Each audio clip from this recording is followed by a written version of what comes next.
Hello, welcome back to the UK Medical Freedom Alliance. My name is Ian Humphreys, and today's interview is with Robin Tilbrook, who's a solicitor based in Essex. Now, his firm specialises in civil litigation, and it's a practice that was formed in 1995. He's based near Ongar in West Essex. And Robin is a senior and experienced solicitor with wide-ranging experience in High Court, County Court and Employment Tribunal work.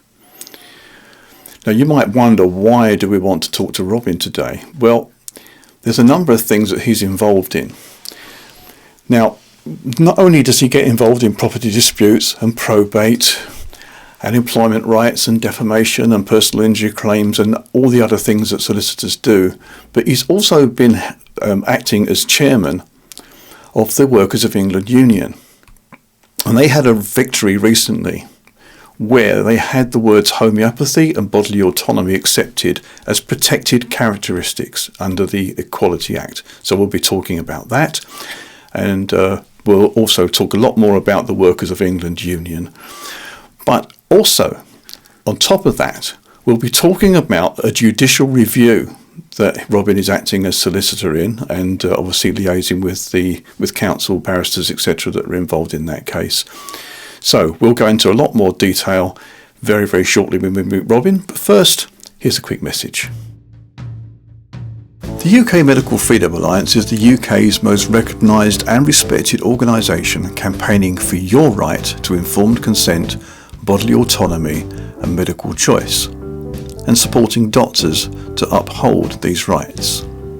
We are the UK's voice of ethical medicine. Please visit our website at ukmedfreedom.org, where you will find full details of our open letters, our podcasts, campaigns, information and template letters. Please sign up to receive our newsletter and be notified of our new campaigns, open letters and calls to action and any other important updates. Watch out for us in the media as we make our presence felt in the mainstream media and other places, especially alternative media, and also on our own podcast. So while speaking of social media, remember you can find us on Facebook and Telegram, X, formerly Twitter. From an audio perspective, you'll find us on Spotify, Apple Podcasts, or your favourite podcasting platform. And finally, on video, loud and proud on YouTube. But in particular, please go to our Rumble channel, which is the platform for free speech. Don't forget to like and subscribe wherever you go. And finally, on our website, you will be able to donate to us via donor box or buy me a coffee. Anything you can will help us greatly continue with this platform and our services. And with that, thank you very much. And now on with the podcast. Well, Robin, thank you so much for joining the UK Medical Freedom Alliance today. I'm very, very pleased to see you and meet you in person. It's well, almost in person. We're actually in the same county, which is rather wonderful too. So a couple of Essex boys talking is always good. There's a number of things that we can go through today, which I think are going to be very, very interesting. But just a quick bit about yourself, maybe. Maybe tell us about your solicitor's practice and also your association with the Workers of England Union. Yes, well, thank you, Ian, for having me on. So I'm a solicitor practicing in Essex. I'm a civil litigation specialist, and I'm also the chairman of the Workers of England Union.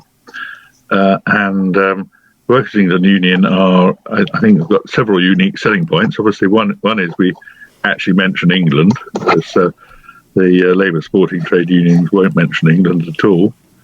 The second is we actually try and look after our members' interests.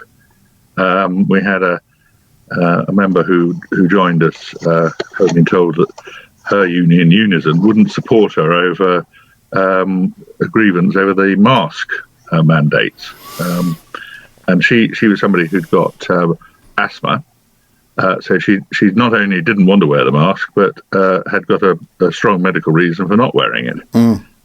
And so she asked her trade union, Unison, who she'd been a member of for I think about 15 years, to represent her, and they said they wouldn't, because it was a breach of Labour Party policy. Oh. So her 15 years of membership, not asking them to do anything, was a complete waste of money. Obviously, we did represent her, and successfully. But the fact that Unison would not only think that way, but think that they were so bulletproof in thinking it that they would put it in writing, I think demonstrates that they're not really thinking that they're there to provide a service for their members. So that's another unique selling point. And the last but not least, our reps they come in to do the repping.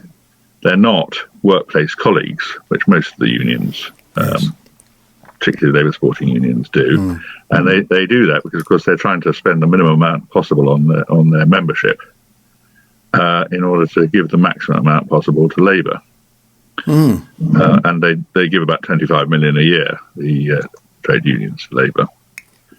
So, I mean, but by being a member of one of the big labour supporting trade unions, you're supporting labour, you're not getting a very good service, and you're not getting non-workplace colleagues to come in who are experienced in dealing with what's required in repping, and you're likely to get a workplace colleague who's conflicted and unlikely to really go for it if you need them to, because of course they'll be the next in line for getting trouble with their employers if they do. Yeah. So it ought to be a no-brainer really for people to join. Right. It's interesting though, isn't it, that so this was Labour Party policy, what not to be involved in those kind of cases, or that masking was their policy. People should be made to wear masks. Wow.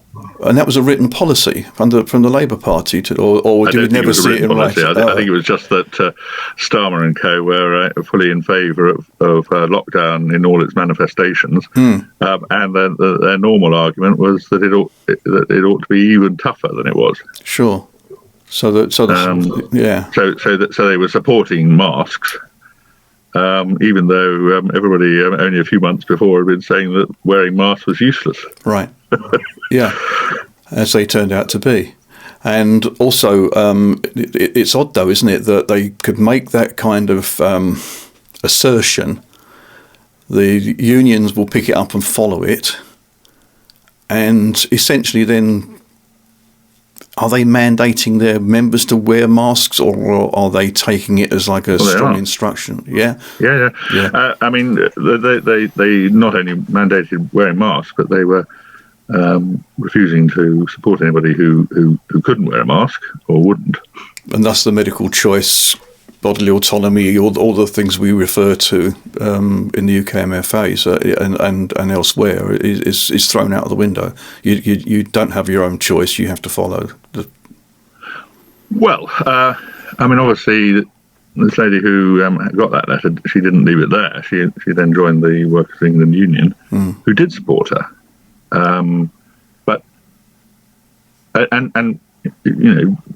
once the argument was made properly about her asthma, it was inevitable that the employer would have to accept that. Sure. Yeah. So it wasn't a bad argument.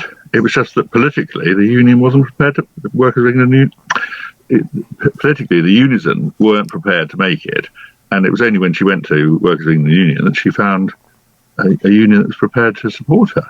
Amazing.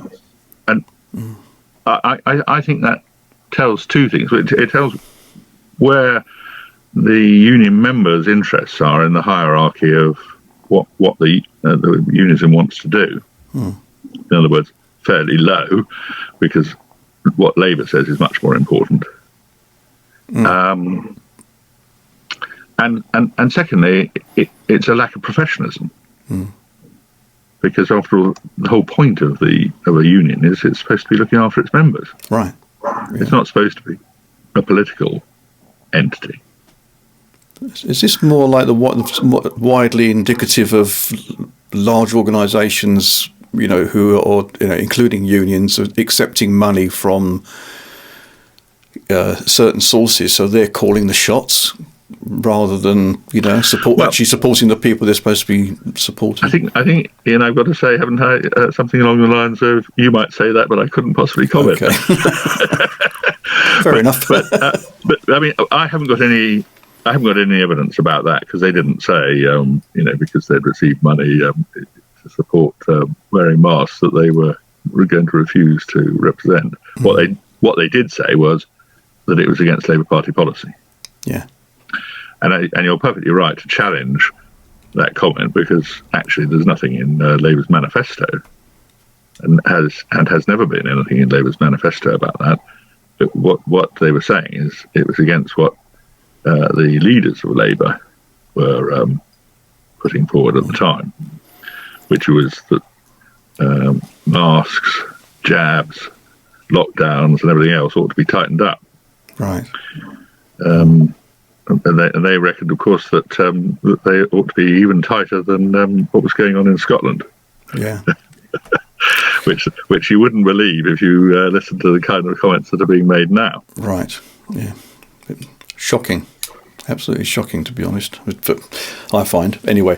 So was that case? Is that where they talked about bodily autonomy, or was this a different case where you got? So we've recently won a ruling from Manchester Employment Tribunal that homeopathic lifestyle and bodily autonomy are protected characteristics under the Equality Act. The Equality Act has a section that's about religious or systems of philosophical belief views, and those are also protected. It's not just race and disability or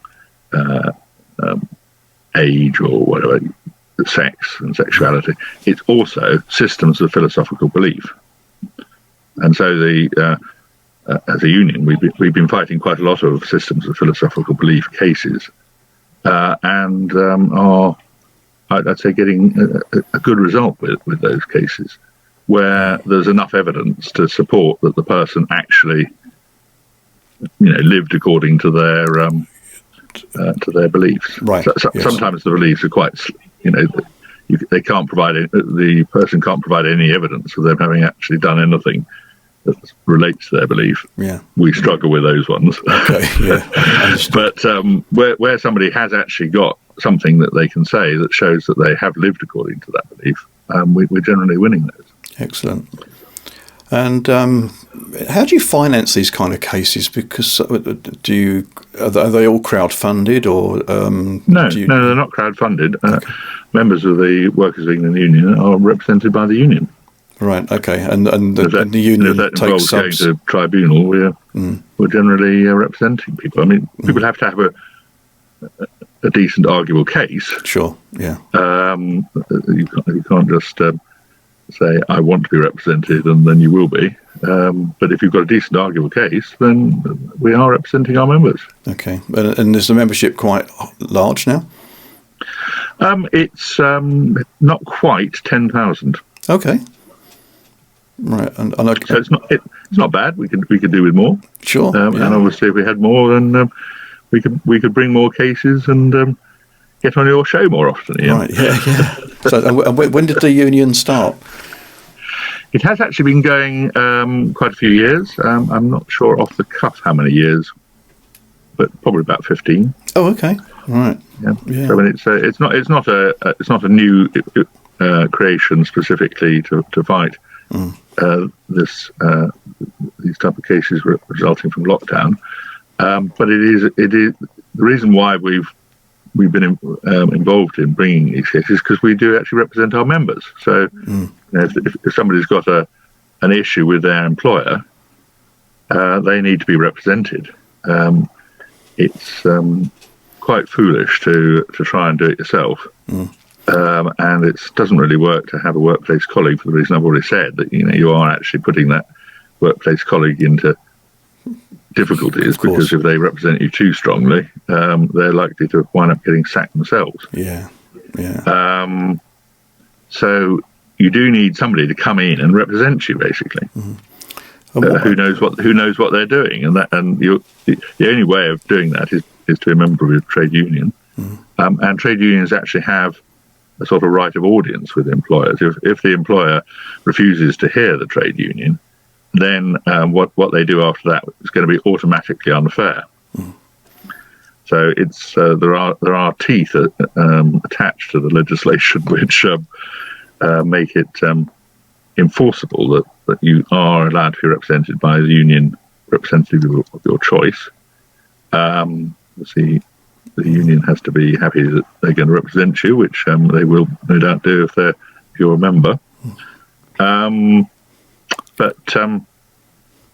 regionally, geographically, I mean, you're based down in Ongar in Essex. Yes, but I'm not a rep. I'm the chairman of the union. Yeah, and I also do organise our legal cases. Okay, so are you the only legal support within the union at the moment? No, there are other solicitors who do some work for us, and also some of our reps are either legally qualified or heading that way. So our reps are unusually experienced, I'd say, and unusually knowledgeable by comparison to any of the other trade unions. And how do people find out about the union?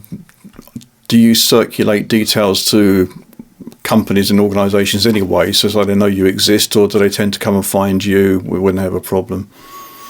So usually the employers are not keen to promote any trade unions unless they're sort of state entities. So what you find, for instance, with the NHS is the NHS management is very intertwined with the established labour supporting trade unions, and they're working very much hand in glove with each other and support anything that tries to sort of block off any competition.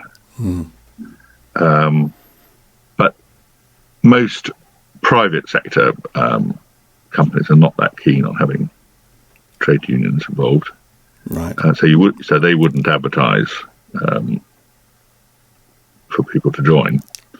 So it's basically, I suspect, word of mouth and people seeing what results we've got and thinking that they'd like to be protected as well. Sure. I mean, it's odd, really, isn't it? People have insurance policies to protect their houses from burning down. That very rarely happens.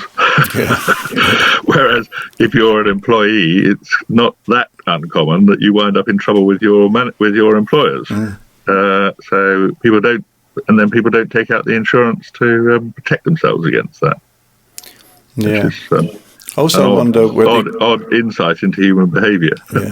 I also wonder sometimes whether it's because there is like staff representation within organisations that people refer to. It's like a service is offered within. I know I used to work for one of the large charities, and they would give you this. I can't remember what they called it now, but it's some kind of support service that you would refer to and call and for advice in inverted commas. But of course, it was quite limited. But probably at the time, I would have thought that's the only chance I had. That was the only information that I could get. Then they were quite clear that there was nowhere else to go. You were in a cul-de-sac and you were stuck. And to the extent that they said that, they were being disingenuous because actually there was somewhere to go. Sure. Yeah. The staff associations are quite restricted in what they're allowed to do because they're not independent trade unions. No. And it is an independent trade union that you're entitled to insist upon having as a rep if you're in a grievance or a disciplinary matter. Yeah. And obviously it's independent trade unions that then support members to take the case further into the employment tribunal. So it's a much more of a service, but obviously the advantage of what you're describing is probably that it was free as far as you were concerned. Well, of course, yeah. You felt like you already paid for it, I think, and also, I guess as well, if you're got certain political leanings, you might not want to get in touch with a union or join a union because you might think, well, maybe that was was too left wing for me. You're not realising that there was somewhere like the workers' union that you've made it absolutely plain you're not politically affiliated in any way. Can I just pull you up slightly? There is a scam website called the Workers' Union. Okay. So you mustn't say the Workers' Union. Our Workers of England Union, yeah. And obviously, in fact, Unite and Unison have actually had the advertising agency require the workers' union to stop advertising. But of course, because it's a scam, they're not going to stop advertising, are they, and taking money. And then they have taken a lot of money off people who thought they were joining other trade unions. One time we had, every now and again, we'd have somebody say that they were a member of the Workers' of England Union, and we knew immediately that they weren't because they had paid this figure. I can't remember exactly what it was, the figure, but let's say sort of £97 or something. And but they were finding they couldn't get in touch with these people. Right.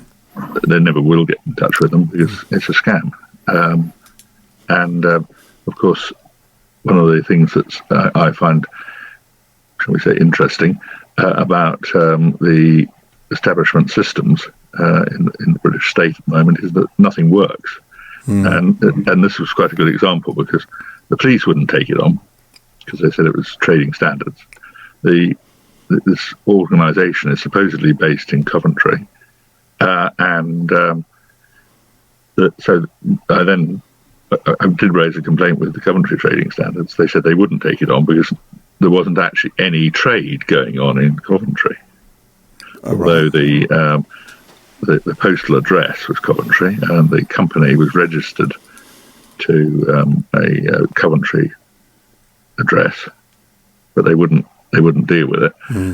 They said that the director of this scam outfit wasn't based in Coventry, but they wouldn't say where he was based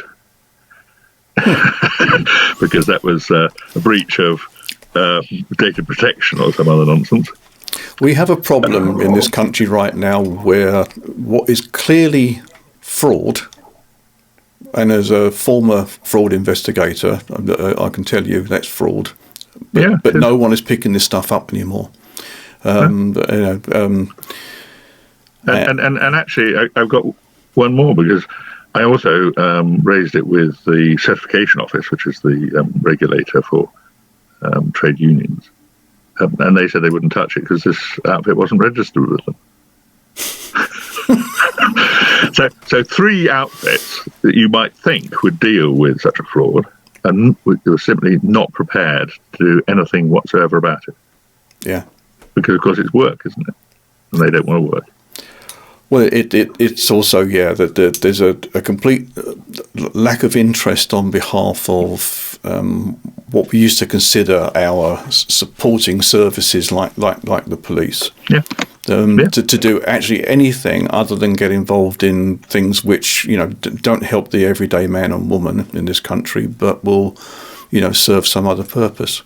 And I'm firmly convinced of that. Let's face it, you and I probably saw that very much in the whole lockdown situation where the police, the only thing they were interested in doing was enforcing government diktats. Yeah. They weren't willing to act as the sort of traditional citizens in uniform enforcing law and order. They were there to enforce whatever the diktat of the day was from the state. Yeah. And did so in a fairly sort of brutal way in many cases. Yeah. And back in my day, which I appreciate was a long time ago, but we used to act on what was called reasonable suspicion. So if you had something that looked like a crime and, quacked like a crime, but you know what I mean, you would pick it up and run with it and see where it went. And well, I mean, another case I've been involved in, a lady was not wearing a mask, again, trying to do some shopping in Sainsbury's. She got some Sainsbury's heavies onto her, saying that they wouldn't let her in, and she started to sort of protest about that. They called the cops, who arrested her. No arrestable offence that one can think of. No. And took her off to the station and strip searched her with just male officers present. Wow. Strip searched her for not wearing a mask, for all things. We've sued and won. Sure, because obviously that's completely outrageous. False arrest and wrongful imprisonment. Yeah, but there should be people losing their jobs there too, really. Well, they all protect each other. Yeah. I mean, you don't need to use that as an example. Just think of the South Yorkshire Police, which was complicit with and colluding with the Muslim child rape gangs around there, and not a single officer has wound up being sacked. No, but they'd soon sack you for something really minor. Obviously, well, some sort of not wearing a mask or exactly being unjabbed in a public place. Which just kind of brings us nicely on, I think, to the thing you're working on at the moment, which I understand is to do with the World Health Organization, and you're seeking, I believe, a judicial review. Yes, we are. We're aiming to challenge the government's adoption of the World Health Authority diktat on dealing with pandemics. This is an absolutely staggering infringement of the idea of sovereignty, and totally undemocratic. I mean, anti-democratic, not undemocratic. It's just anti-democratic. But then, of course, democracy is, part of what a nation state can have. This is going to be imposition from a UN body based upon what our elites insist upon calling international law, to force us, without any national mandate to do so, to adopt all sorts of potentially very extreme solutions. If the World Health Organization decides that there is some sort of pandemic, they will then be able to intervene in all our lives at a intimate level. So, I mean, we could literally be held down and forcibly injected. Yes. Under this proposal. It's something that's really quite alarming. And as I said, the elites are making out that this is international law. Well, I think it's quite interesting, isn't it, that international law turns out to be one of those things that's quite a matter of choice. So the elites choose that we should join this World Health Organization system. But then at the moment, they're also choosing to drop out of the UN Works and Relief Agency because some of its members are also members of Hamas. Right. So obviously, international law is a matter of choice. It's also quite an odd expression when you think about it, because law involves a legislature, it involves courts, it involves police, it involves other enforcement measures like prison, Yeah. and so-called international law has really got none of those things. So it's not law. It's not law. It's accepted guidance or something that that people sign up to. It's at most treaty obligations. Right. But obviously, if you've entered into it, if a state has entered into a treaty, it's blindingly obvious to anybody that's not being, adopting sort of political polemic type of arguments.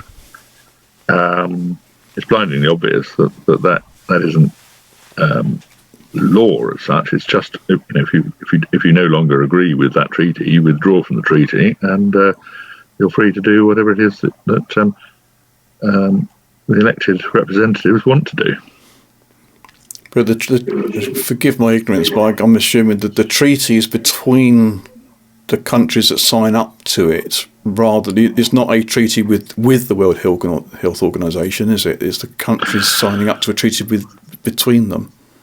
So what set up the World Health Organization were treaties between states, and that's in effect what set up the UN. But of course, the UN and the World Health Organization, shortly to be authority, will have also a sort of corporate identity now.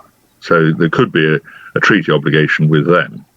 That would be valid in terms of the way treaty rules work. But it doesn't make any difference to the fact that in principle you ought to be able to withdraw, or a state should be able to withdraw. Another thing that people are talking about, which is a similar sort of argument, is whether or not the UK could withdraw from the European Convention on Human Rights. And when you think about the word convention, that gives you the answer, because it's pretty obvious that you could withdraw from a convention.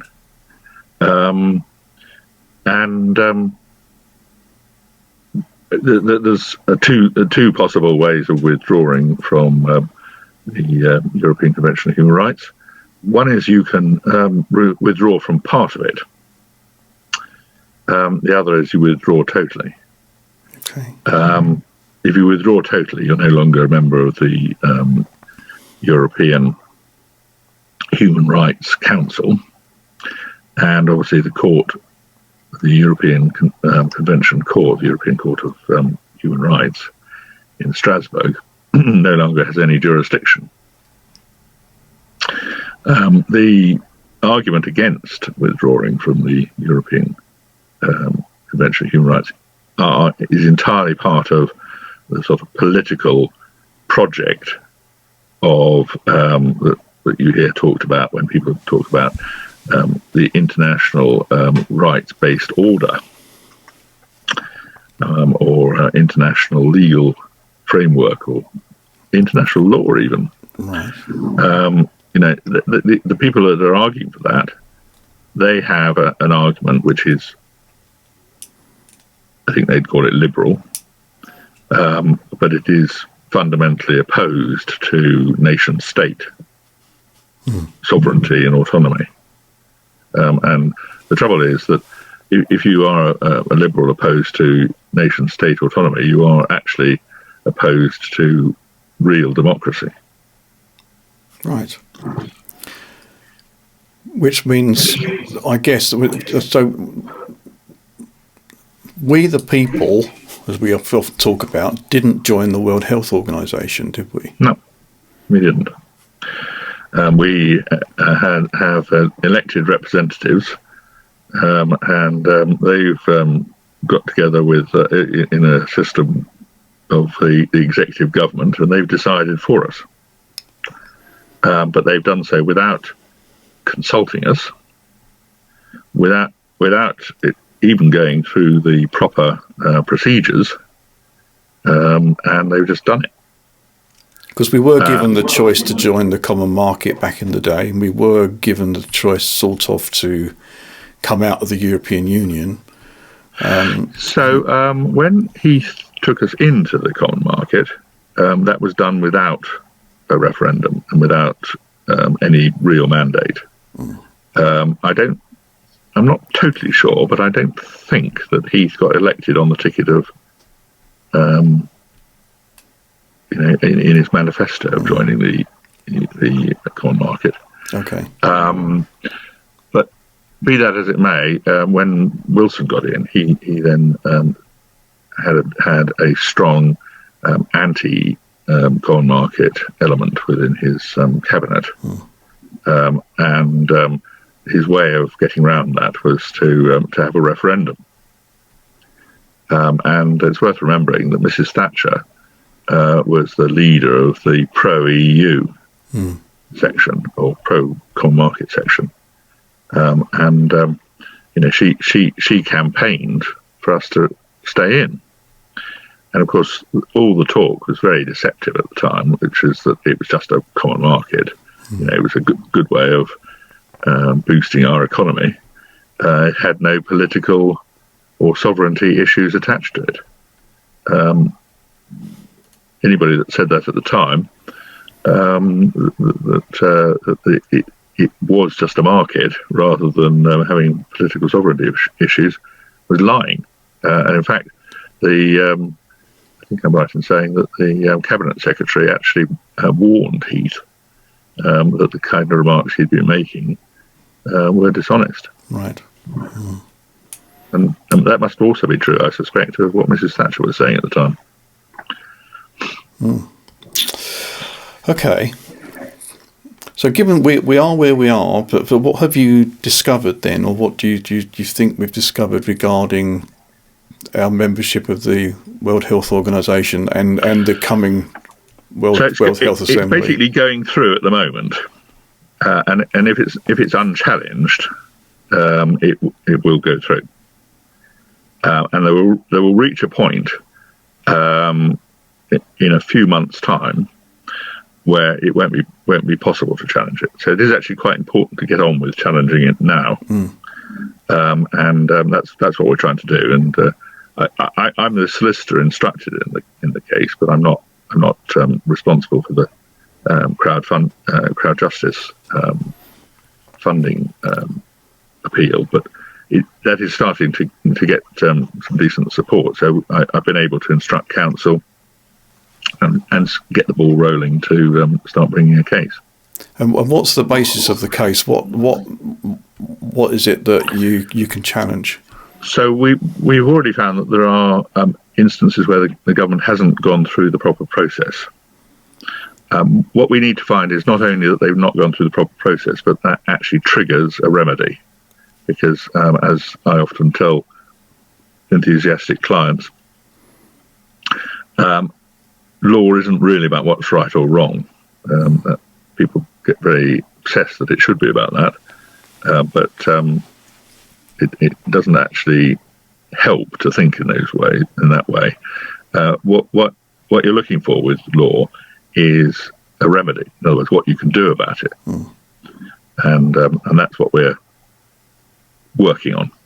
Okay. And hopefully soon we'll be in a position to say exactly what we think we are able to do, and which might give us a remedy which may pull the rug out from under the government in doing this. It is worth saying, however, that the problem really in Parliament is that all three of the establishment parties, the Labour, Lib Dems and the Conservatives, they are all globalist, basically, and in favour of anything that moves towards a new world order, I think. And the chances of them asking the people is quite minimal, I would think, because probably the majority of people wouldn't be thinking along those lines at all. No, I mean, you're right, Ian. I mean, something like this is quite abstract, and most people don't think about those things at all. It's quite sort of constitutional, but they'll realise that what it all means if the World Health Organization starts intervening in the way that we can run our country, which they may well do. So is your time limit because the World Health Assembly, I think, is in May, isn't it? I think so. Is that your time limit to get this done and dusted, or have you got some leeway after that? You've got to bring a challenge within 3 months of a decision if you're going to get judicial review underway, so it is quite time sensitive. This.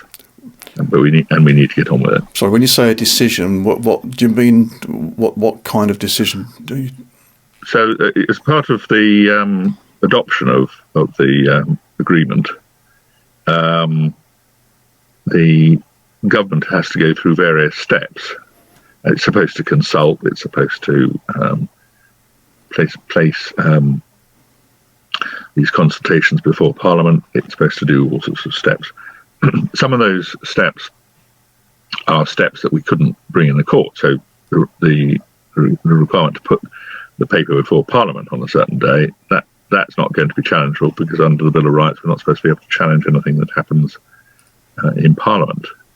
But the decisions that ministers are taking about implementation, those are potentially challengeable.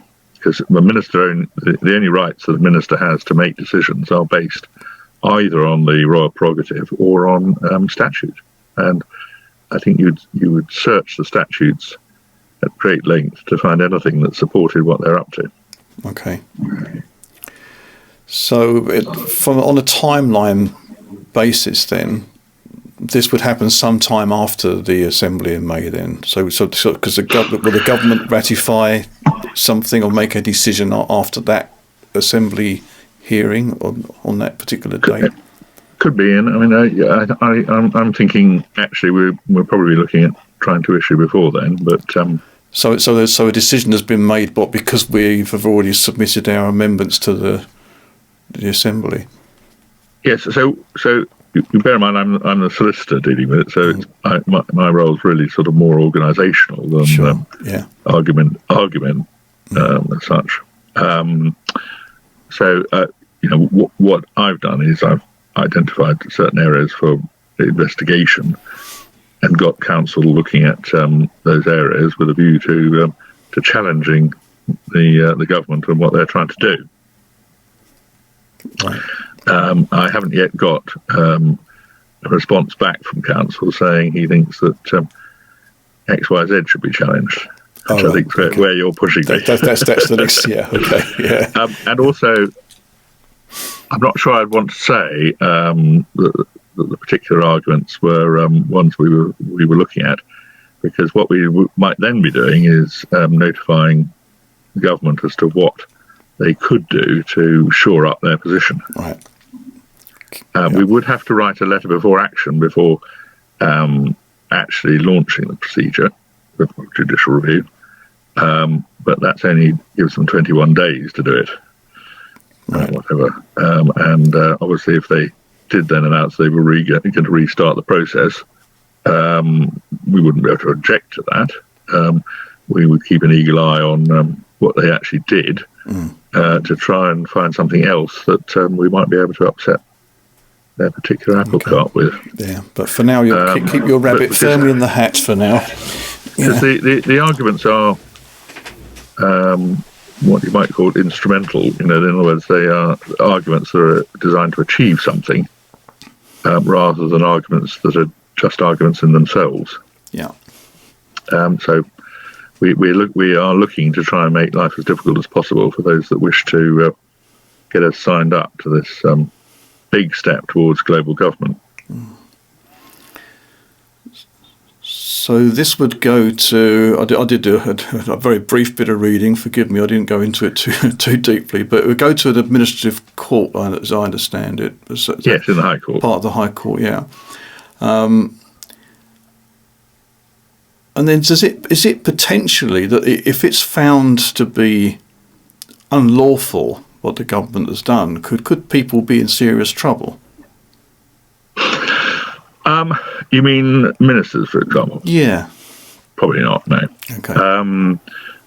They could be a bit embarrassed. Okay. I mean, you probably saw that recently there was a High Court case about immigration, and the High Court talked about whether or not they were going to hold the minister in contempt, because basically the Home Secretaries, three Home Secretaries had had a role in, or the Home Office had entered into undertakings to the court, which had been breached.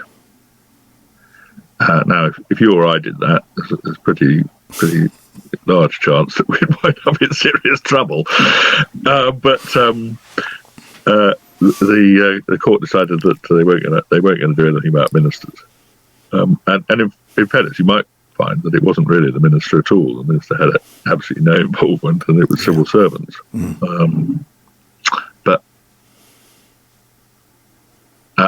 And particularly the Home Office, anything to do with immigration and making it more difficult to make it work, I think would be very likely to be civil servants. But isn't it also true of our interactions with the World Health Organization as well?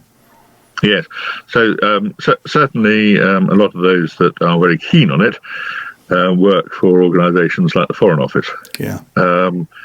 And they are very much attached to the idea of the rules-based world order.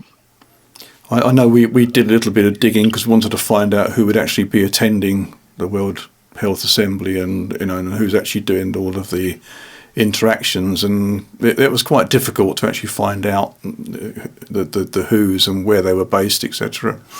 Yeah. I like that, the who's. They're all part of the who's. But the ministers will obviously be turning up whenever there's a bit of glory to go around. Yeah. But the civil servants will be stitching us up royally before that, if they get the chance to do so. Yeah. And we need to look at what we can do to make it difficult for them to go down that route. Yeah. And that's basically what we're aiming at. At this point, it would be hard to say if that's going to be a sort of complete solution. But we can at least make it more difficult. We can make it more so that more people become aware of what's going on. And certainly if there has to be a proper consultation, which is one of the things that courts often quite like, because it's not a very hard-edged decision. If there had to be a proper consultation, at least a lot more people would know about it, and maybe more people could get their act together to challenge it. So, for instance, there's a petition, isn't there, to challenge the sign up to the World Health Organization, which hasn't quite made the 100,000, I don't think. Yet. It's not far off. I think I saw something this morning. I think, it hasn't quite made the 100,000. Yeah, it's in the 90s or something, I think, at the moment. I think you're right. But my point is, we are at the stage of the ratification process where we need to be much more sharp about it. I think our biggest problem, and I think this is in general anyway, is that people aren't aware of what's going on, and so therefore, if you speak to the everyday person and speak to neighbours, friends, whatever, they've not got a clue, and not even the slightest clue as to that this is even happening. And the mainstream media clearly aren't reporting on it, which is half the course. The line would be something along the line of who, what? Yes, exactly. Yeah. Yeah. I think you're right. Which is a big shame. The point is, if there had to be a proper consultation, then more people would be aware of it. Sure. Yeah. I think your main trouble with getting people aware of it is, of course, that the media don't really want to report it. No, because the legacy media, they're on side with it. Yeah. So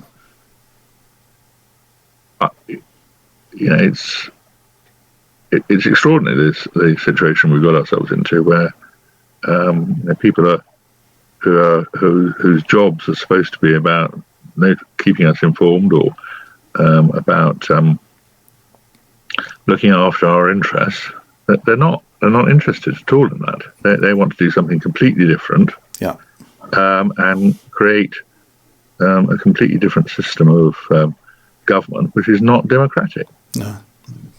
For some reason, they truly believe it's the right thing to do, but they've been convinced one way or another, which is incredible. But when you look at the way that things are portrayed on the legacy media and in and various parts of the sort of the legacy media, legacy news, it's hardly surprising, really. They're bombarded with this information over and over again.